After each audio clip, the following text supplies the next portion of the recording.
Hello everyone, Alex is here. 2 weeks ago I discussed the Sony XE200, which was a disappointment to me given Sony's reputation for producing high quality audio devices. Today I'll be talking about the Huawei SoundJoy, a company that's not as well known for its audio expertise, but has collaborated with the French company Devialet to co-engineer this speaker. So let's see if it's any better than its competitors. The design of the SoundJoy is made of rugged fabric that covers most of its body, giving it a premium feel.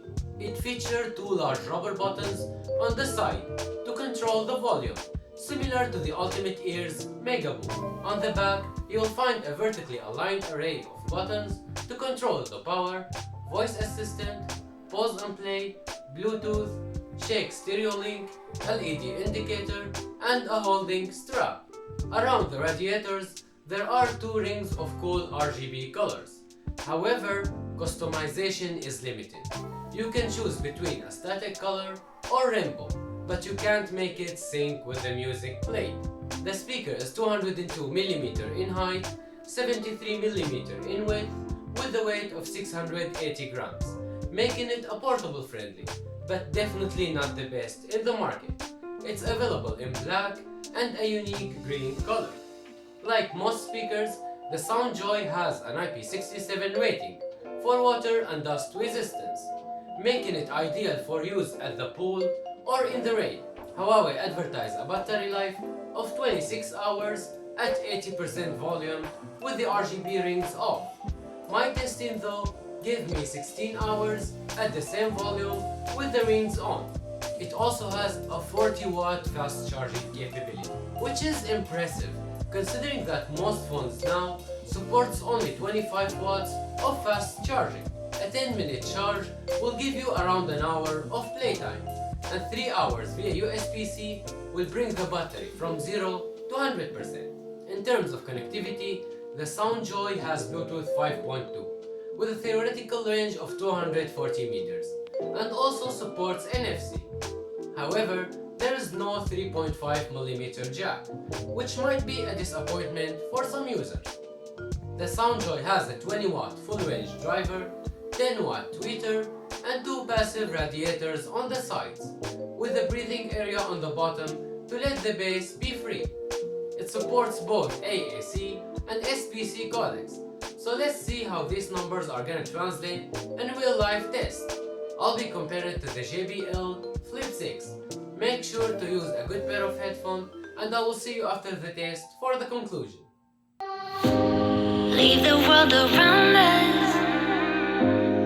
They don't need to know. Come find me where the sun sets. Say you'll never let me go. You're the one I want.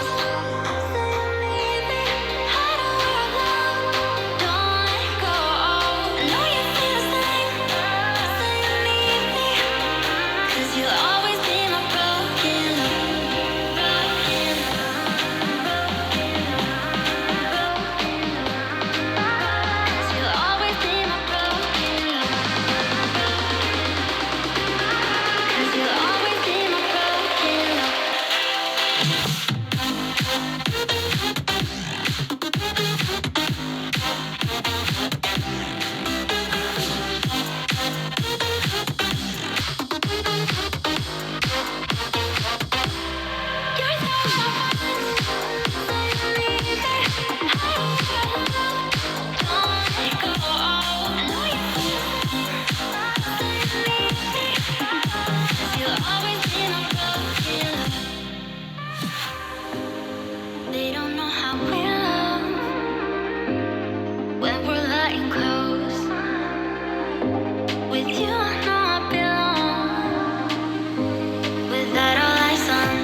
As you heard from the test, the Soundjoy has an exceptional bass performance and clear, crisp highs with warm low frequencies and a punchy sound. But it's important to note that the Soundjoy is not a 360 speaker, as some people may mistake it to be. For best results, it's recommended to use the speaker horizontally and facing the listener, because I noticed that the sound starts to dim when you listen to it from the sides. You can also adjust the equalizer through the app, which is available only for Android. If you're an Apple user, this might be an issue for you. However, you can always adjust the EQ on your friend's phone. You can also pair the Soundjoy with another Huawei speaker via the Shake Stereo Link feature to create a stereo setup. But to be honest, I've never been a fan of this feature. I find it completely unnecessary. This speaker is priced at $200, which is expensive for a portable speaker, but I was able to get mine on sale for $120. If you're able to get the same deal, you'll be very happy with this speaker. Anyways, that's it for today. Hope you guys enjoyed this video. Don't forget to hit the like button and subscribe to my channel. I'm so close from making my dream come true thanks to your support. And see you guys in my next video.